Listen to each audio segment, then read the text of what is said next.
Bonjour, ici Stéphane Lamoureux de la plateforme Efficacité 365E Pro. Une nouvelle sur Teams fort intéressante qui peut peut-être révolutionner votre quotidien. Tout récemment, Microsoft nous a permis au sein d'une équipe, par exemple ici mon équipe démo entreprise générique, au sein des fichiers, d'ouvrir des documents, mais à partir de l'application Bureau, ce qui n'était pas possible auparavant. Un document style un PDF, souvent, nos clients nous mentionnaient qu'il était difficile de les ouvrir parce que si on clique dessus avec un bouton gauche, ça l'ouvre dans un furteur ou l'équivalent d'un furteur. Et un PDF qu'on peut éditer n'est pas éditable ici. Donc, dans le passé, il y avait des solutions, soit en passant par la synchronisation, qui faisait une copie locale avec des avantages et des désavantages.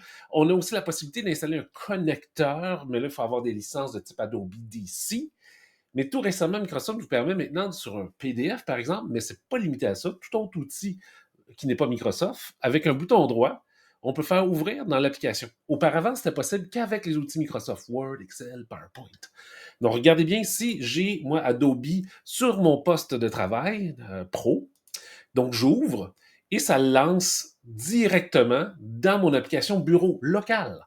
Et donc, je suis en mesure ici de faire une modification au formulaire et d'appuyer sur enregistrer en haut à droite sans me soucier si c'est dans mon équipe, dans quelle bibliothèque SharePoint ça se trouve. Et si je ferme ça ici, maintenant j'ai retiré le mot bonjour de mon nom. Si je le relance, vous allez voir que c'est effectivement modifié directement dans mon équipe ou dans mon site SharePoint.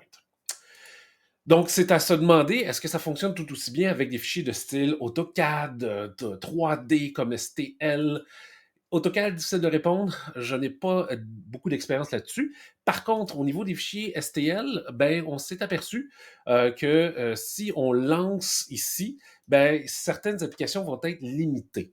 Donc ici, ça lance un logiciel de type Cura qui gère les STL et ce logiciel-là ne nous permet pas de faire juste enregistrer, faire un enregistrer sous. Donc ici, il n'est pas possible pour moi de repérer ou enregistrer dans mon équipe. Donc, on a du succès beaucoup avec les PDF, beaucoup moins avec d'autres. Question qui se pose ici, le temps d'ouverture des PDF, est-ce qu'il est ralenti par cette fonctionnalité-là?